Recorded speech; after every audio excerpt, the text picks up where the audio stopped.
Conquering Mouse Grammar with Brenda. I'm Brenda, and we're here with another episode of Mini Monday. And Mini Monday, today we're bringing Time and Tide.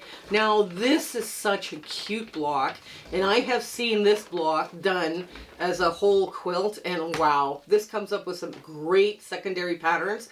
So I thought, okay, this one's a really nice, this one's fast and fun to do. Now, we did do it as foundation paper piecing, because that's the way I've normally seen them done. Piecing this one might be tough, like doing all the hand piecing, but we'll show you how all of this comes together here. You're going to find the PDF for this, or the Google Drive PDF for this, like in our show notes below. So it's really important you get into the show notes because, wow, everything I'm going to talk about now is in those show notes. So, the first one is our shout outs, our two shout outs. Kay England. Now, Kay England has been around the quilting community for quite a while, but her stuff is so cool. You guys, you gotta go check her out. I mean, if you don't know who Kay England is, you gotta go check her out and just see what she has to say. She comes up with some very interesting things on quilting, and this is your opportunity to check her out. Also, Margaret Abramshe. I'm sorry if I'm butchering your last name. I can't even read my own handwriting here. So, anyways, both of these YouTubers are doing some amazing stuff over on their channel. So you guys have got to go check them out. Give them some words of love and encouragement. And I mean, it's always nice to do something fun for people. Neither Kay or Margaret know that this is coming out to them. And I'm hoping it does, you know, give them a few extra viewers. So this one was a lot of fun. Also, if you guys want to help us out, making comments, thumbs up, share, like, subscribe. Hype is so important, and it's a new thing now that's coming out of YouTube. And hitting the bell so you don't miss content. All of these things help drive our analytics forward so we can reach more quilters that are looking for fun-free patterns 3 times a week, right? I mean, that's, you know, this is what we're here for. We're here to have some fun, and we're here to give away some free stuff. So it's all good. Also, we have a Facebook group, and we have so many fun community chats there. And we have fabric exchanges by country to keep postal costs down. The admins say, please answer the questions, agree to the rules, otherwise they can't let you in. They're trying to keep that space very safe for quilters. So if you're part of the Facebook community, it's a great one to come join. Plus, there is a virtual sewing room hosted by Discord for the Facebook group members. And it's open 24 hours a day, 7 days a week. And the people that use that room are just having way too much fun. I try and get in there as well, as often as I can. And sometimes, you know, the hair is looking a little weird. But, I mean, I do try and get in there and sew a bit. Also, I speak for free. I no longer am having 2 speaking engagements. I tried to get the second one off the ground, and I gave up. I couldn't get time to do the pictures. I couldn't get time to do this. I was like, no, okay, this is stressing me out. I'm not doing it now. So, but I do have the 1 speaking engagement, and if you are looking for someone to speak for your group or guild, and you know, you want some fun content for that, I mean, I do speak for free, and you can reach me through the About tab. There's an email address, or you can reach me through messaging me through Facebook. I'm more than happy to accommodate either one, and I'm trying my best to accommodate your group or guild. That's, you know, that's what we're all about. We're trying to give back to the quilting community. Also, shout outs. If you guys see a quilting channel that is working hard, coming up with some fun content and doing something different, you know, or something very traditional, or, you know, just their wonderful voice, let me know. Send me the link. Send me their name. I'd be happy to give them the shout out. Just don't tell them we're trying to sneak around to do something fun. And I can't guarantee when that shout out will come, right? So it's kind of like all over the place, right? So we don't want to give somebody a date and then not be able to meet that. So yes, shout outs, but shout outs are very important because I rely on you guys now to send me shout outs.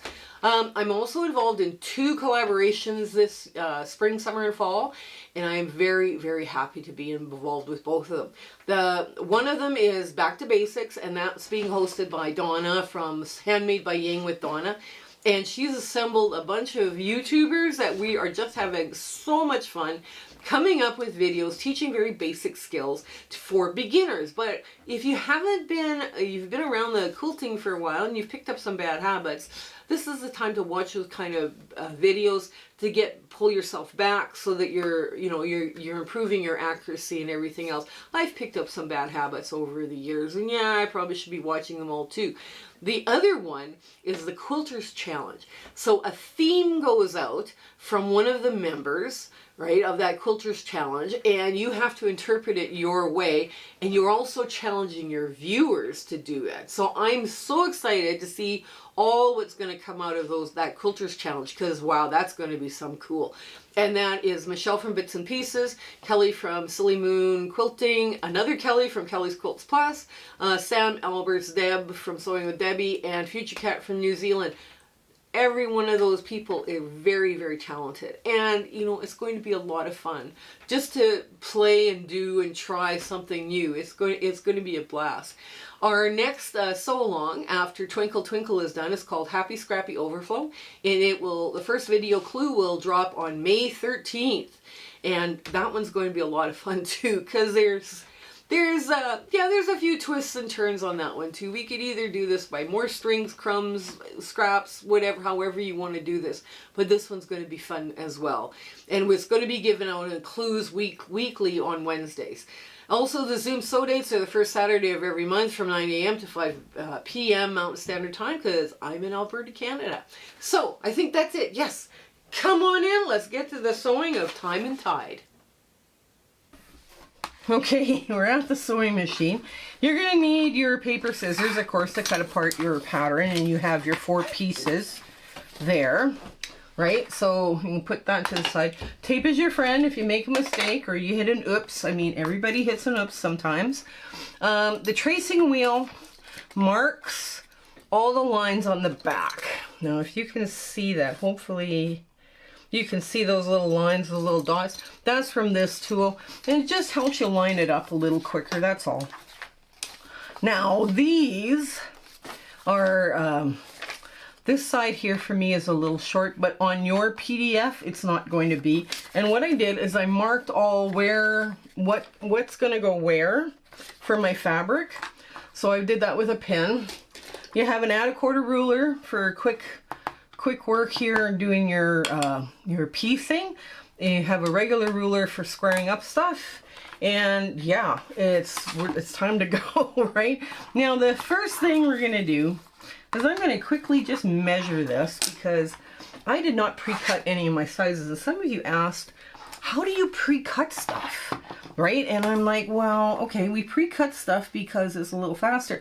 Now this from edge to edge is 2.5, so I'm gonna pre-cut 3 inch, right? So my first cuts I'm going to make are going to be 3 inch, because this is 2.5. So I want just a little bit bigger, right? Because a little bit bigger is better. And so now it's 3 inch. Oops, hang on, get all of that out of there. And that also includes this measurement here. That'll also make it bigger, big enough for this stuff as well. Like a 3 inch cut. See, we'll make it big enough for these pieces here that go this way. So yeah, so 3 inch strips. You're going to be working with 3 inch strips. And I've got 4 pieces here, so I want, I want 4 pieces. Oops, make sure none of that is underneath, because that would be bad. Okay, so this pink is there, and I got 4 strips of that. That way I have something to work with. And I think 4 strips of this dark gray would be perfect too. I think that would help. Okay, I gotta get the seam allowance off this one. Hang on. Or the selvage edge. I don't want selvage edges in my quilts. They create a lot of problems. They do not shrink at the same rate as the others, and it causes some issues. I think I only need 2 strips of this, because on these 2 I just have the one dark gray on each one of these, so I could probably get away with just using this and cutting that in half. Well, let's cut that in half instead. This I've got lots of. I got another sheet here of dark gray. Basically, you want to put your pieces into more manageable sizes. This is what this is for. Okay, now I want some 1, 2, 2. See, I could just do this. Hang on. I could just do this. Hang on, hang on, hang on. There we go. Okay, I've got 2 pieces of this really pale gray, and I'm just going to cut. There, I'm just going to cut a piece off of this that is a bit bigger than 3 because it's a little wobbly on the edge. There we go. So now I've pre-cut, and all I've done, all that means is that the pieces now are more manageable to deal with, right? So we've got all our placements are marked. So now we just have to look, and the first ones we're going to look at is the big ones. So we go from B1, B2, B3, B4, B5, B6, B7, B8, B9. I could also start in the middle and work out, and I think that's what I'm going to do, because when you put these together, one goes this way and the other one goes that way. That's fine. But when you add this in there, you know, it doesn't matter. So I'm going to start in the middle and work my way out, because to me that's where it makes sense, and it wouldn't let me mark it that way. And I get frustrated sometimes trying to mark these things. So that's what we're going to do. We're just going to go from the middle out. And all I'm going to do is line this up just like so. And wait a minute here. I'm going to do 1 and 2 together. Hang on. There we go. Okay. So this way, we're just going to go right across the block at 1/4 of an inch, right? We're just placing it that way, right? And we're just going to take a quick look at the light. Yes, it works. We have a good 1/4 inch on both sides. Yes, we do. Do we hear? Yes, we do. Okay, so now we can start here, right in the middle, and go out. If you want to go the other way, you can. I am not a fan of that direction, so, but for me, going from the middle, working from the middle out just makes more sense. But you do you, because you do you best, right? And let's see. There, oops, get this all lined up like so. There we go, and there.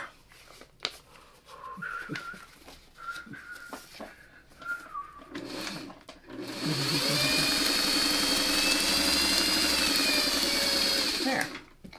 Okay, now this is let's see, 1, 2, 3, 4, 5. Okay, so we start with C2 in the middle, and there. C1 and C2, so we just go like that. There. And we just get that all lined up, just like so. Whoops, we got a little bit too much. And we go right across. Because I'm starting in the middle here as well. Just for ease of sewing, right? Just for the ease of sewing it. I'm going to start right in the middle. And we just go like that. We lay it across. We've got a good 1/4 inch, healthy 1/4 inch right there. That's fine. That works. Okay, now we're back to this piece. So we are just folding. Basically, it's sew, trim, press, or what is it? Sew, press, trim. I mean, that also works. But yeah, so this is all we're doing. We're just doing this. Now, if I were to go across like this, there we go. There. Now we're going to hit the other side of this pink to get the other wing. Now the other wing is like this. So there we go. Get this out of the way. Now I don't want to lose, because this wing would go like that. So I'm going to cut it this way and take a smaller slice. There. and then push it this way. And then trim off only this. Right? That's a lot smaller issue. That's a lot smaller to deal with.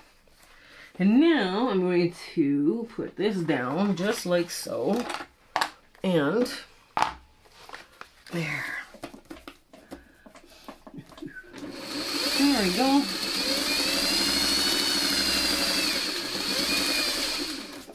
And again, you do that to the other side. Yeah. So, yeah.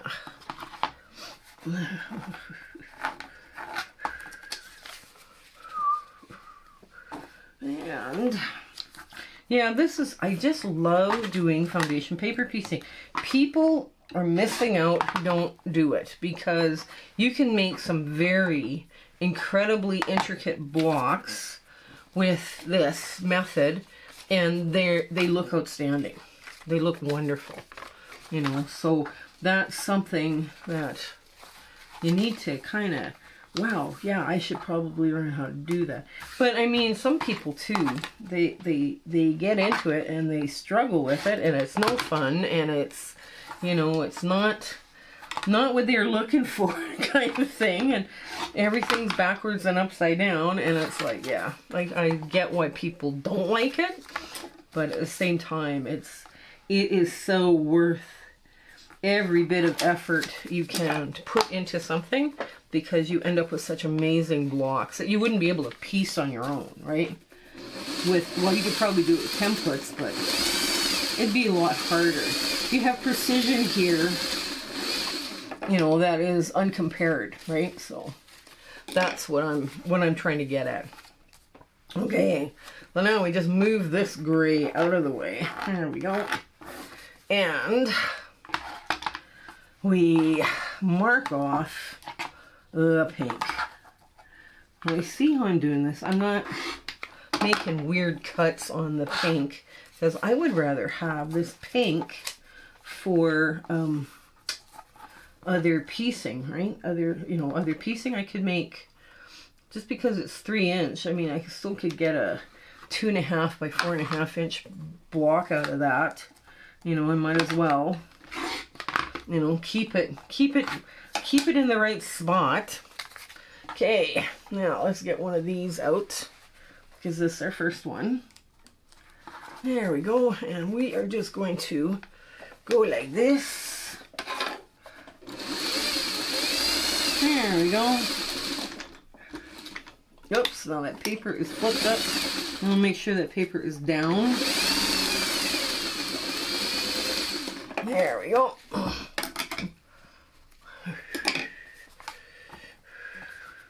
There. And again, you just trim it across so you don't waste too much pink. There we go.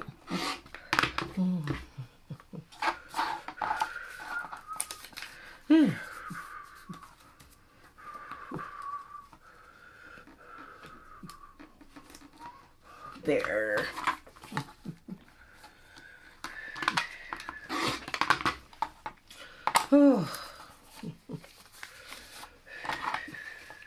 And grab another light gray, get the extra strings off. That's the other thing that happens in quilting. Everything is covered with strings. Everything. It's just unreal how much strings you have everywhere in your house when you sew or quilt, especially quilting for some reason.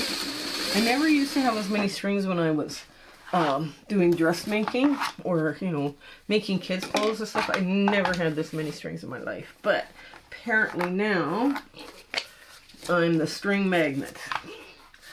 Okay, here we go.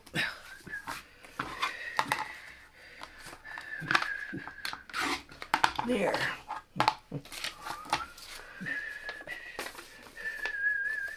Okay, so we have pale gray on either side of this. Okay, so I'm just gonna go across just like so.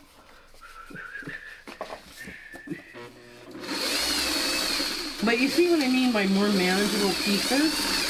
Well,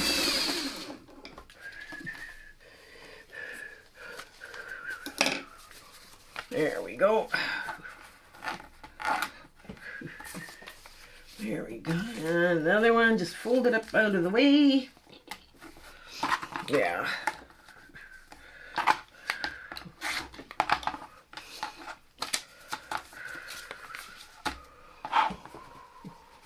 There. I want to move it over just a hair.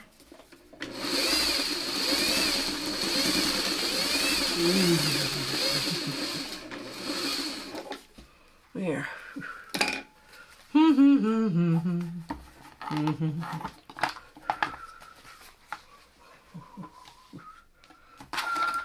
There we go, and we just take that gray off just like so.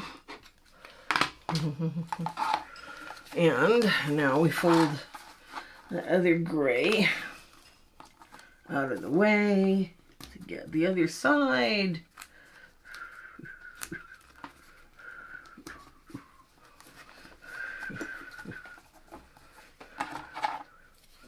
There we go.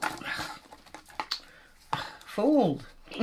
Lie flat and fold. No, I don't want to. Okay. Now, while we're here, I guess we could get this one out of the way to, you know, make a bigger gray piece we've got now. Okay. So now, there we go, just like that. You lay it down and it works perfectly. There.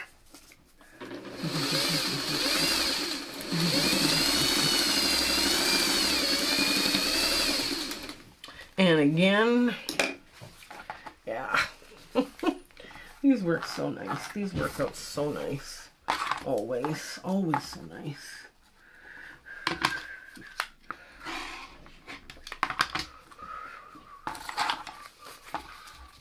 And I'm just going to trim this off right here, right now, for any weirdness. There, get that over there. Okay, now, this is taking a bit, right? But if you were doing an entire quilt, right, of this, and you were doing it all in scrappies, whether you were doing dark, medium, lights, you would have a rhythm down of doing, let's say, only one side of, right? You would do only one side of this or one side of that. Like you would get this rhythm down very quickly as to the, you know, the sew press trim, and it would come easy, right? Then the whole thing would come very easy to you, right? So that's something kind of keep in mind too, that this only reason why this is awkward is because it's this, you know, you got so many little pieces and we're doing all sorts of little different angles everywhere. So here I'm going to go back on the other side, get rid of that divot right there, and put it down like so. There we go. Get that just perfectly lined up. There we go.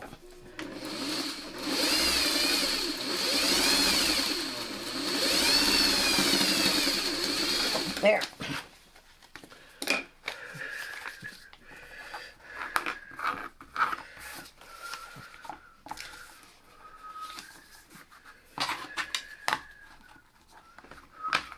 There we go.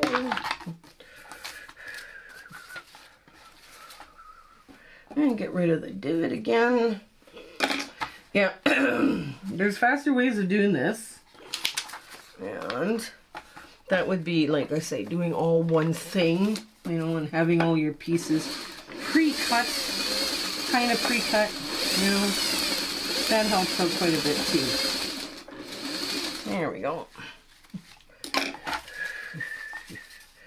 Here. Now.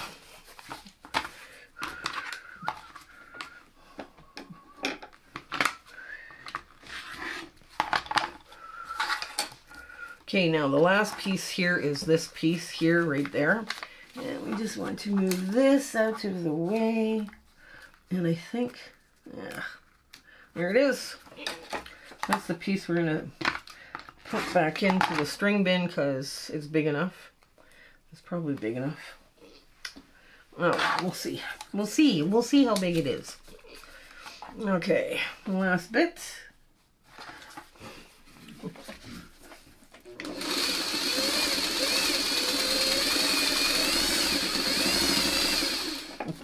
There. There.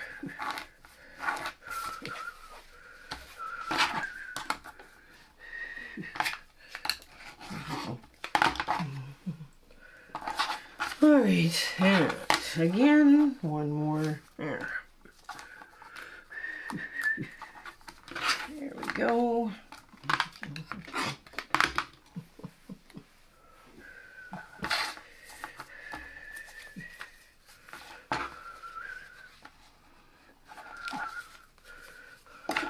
There we go, and over here.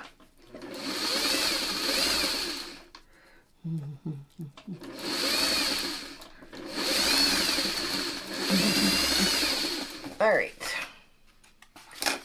Okay, now let's get to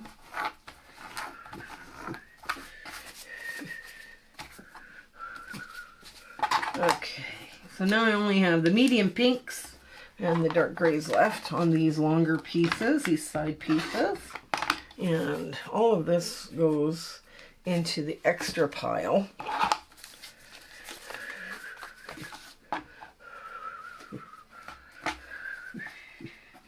Ooh, this could be tight, so I'm going to go this way. Just a little bit this way, just to make sure I've got enough fabric to make that 1/4 inch seam allowance. There we go.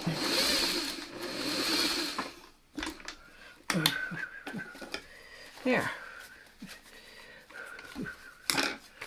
And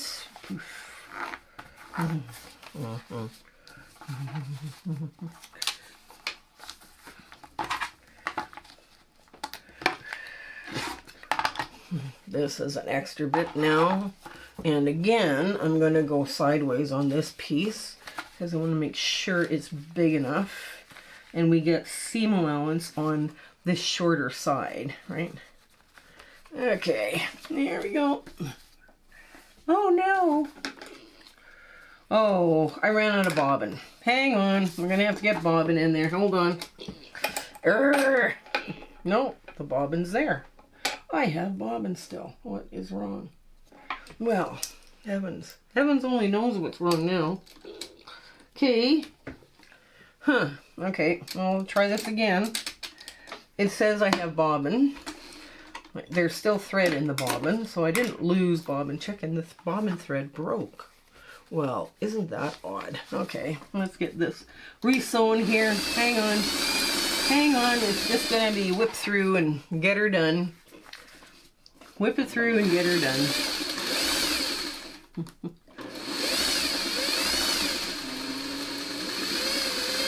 There.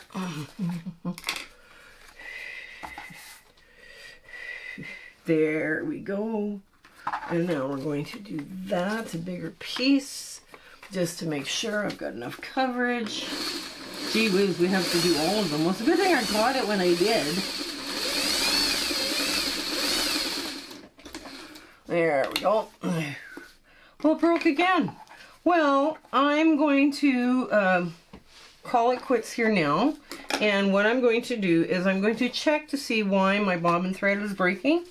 And I'll get back to you here when we're doing the trimming, okay? All right, I'll just cut it now and I'll be right back.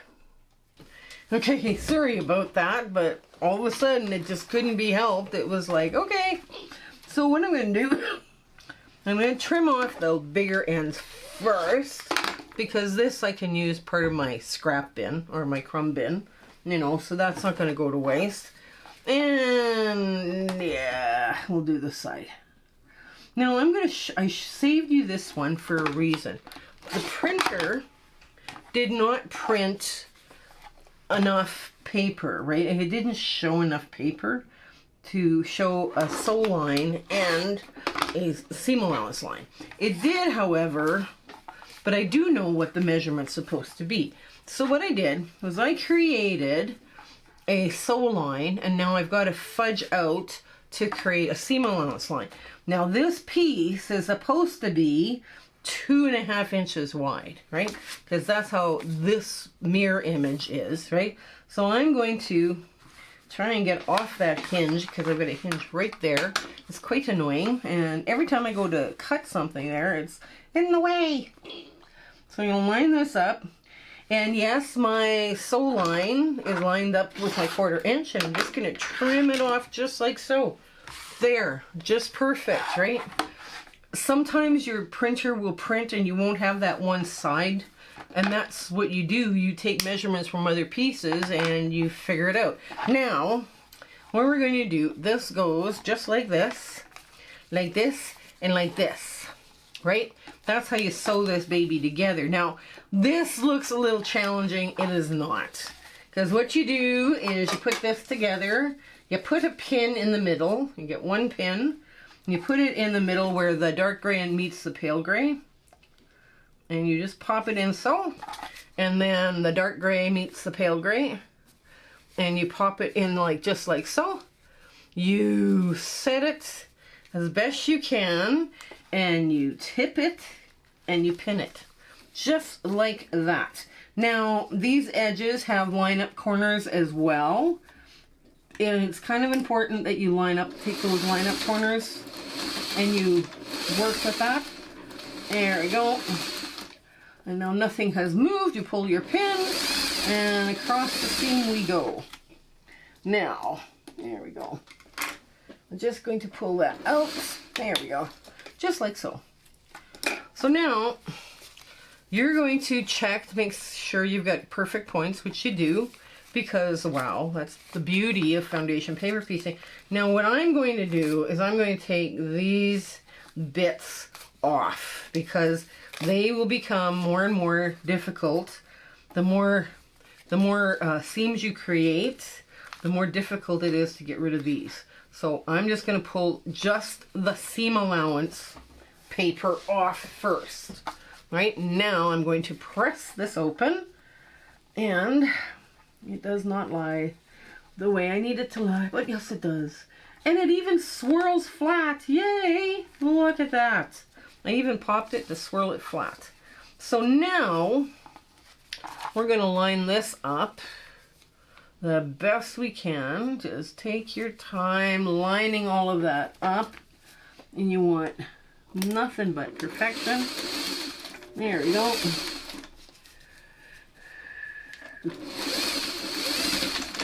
And you want to make sure you're hitting all those points. There we go. Perfect.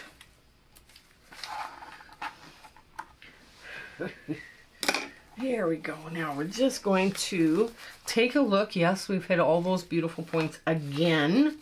And we've even sewn our pieces in the right spot. Perfect.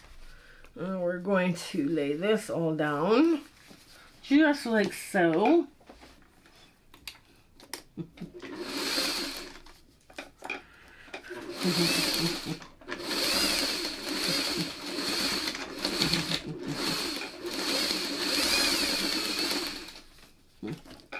And everything lines up beautifully.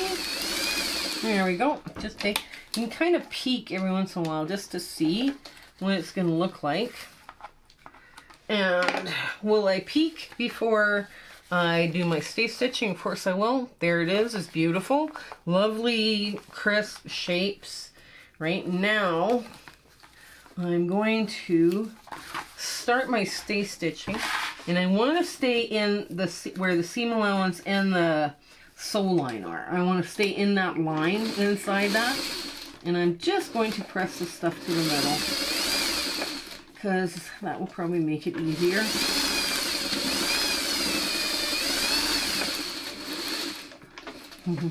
There we go. And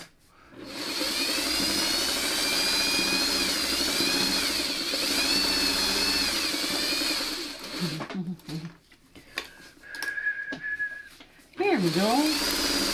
And another side. Perfect.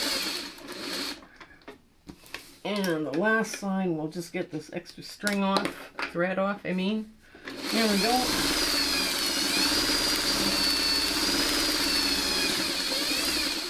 There. So what I've done is I've swirled my seam here in the middle, right, for the quarter square triangle. And what happens is that center now is going to lie super flat, and we've got all the seams now going this way, right? So all of the seams go away from the middle points here, right, which is also helpful, right? But anyways, let's get to our ta-da movement or moment for Tied in Time. Okay, so here we are with our very cute Time and Tied. Just perfect. Now the PDF we have doesn't shy off that one edge. We fixed that for you but in case you see this on other patterns or things like this happen on your printer where you shy off one edge, yeah, that's how you fix it. Now, this is just a cutie patootie and it's just adorable. You do get some secondary patterns going as you're putting this block together upon itself, right? So one block, the dark would go here, the next block, the light would go, right? So you have that kind of twisting sense motion going through, right? So I just love these, and I gotta say it was such an old pattern. I had to look it up in the Barbara Bachman Encyclopedia, and I found it, and it was like, oh, that's what it's called. It's called Time and Tie. Anyways, we thought we'd share you this one because probably you're not seeing this one here on YouTube. So I hope your life is just going grand and everything is working out for you. Win Bob and Chicken. And you're trying these because these are a lot of fun. And I'm, like I say, I'm using just pinks and grays. And at the end, or once I get, you know, a big enough assembly of these, I'll be making them into a charity quilt. And I'll probably do some 4 patches and other things just to move this project along. But we're having fun with these little minis, I'm sure. But let me know what you would like also to see, if you have a pattern in mind that you would like to see us done in a mini. You know, because I think they're just cute. Anyways, you guys stay well and take care until we see each other again. Okay, bye! My husband and I would like to thank you for all of your support and watching our videos and sharing and liking. It has just been, you've put us on such an amazing journey and we are having so much fun. I hope everything is going so well in your life and, you know, your 1/4 inch is perfect. Everything is working out for you. And we're just so happy to be part of your life and you having, like I say, you're watching us. I was just so thrilled that you're doing that. So I want to say goodbye and I want to thank you with all my heart. Okay? Take care. Bye.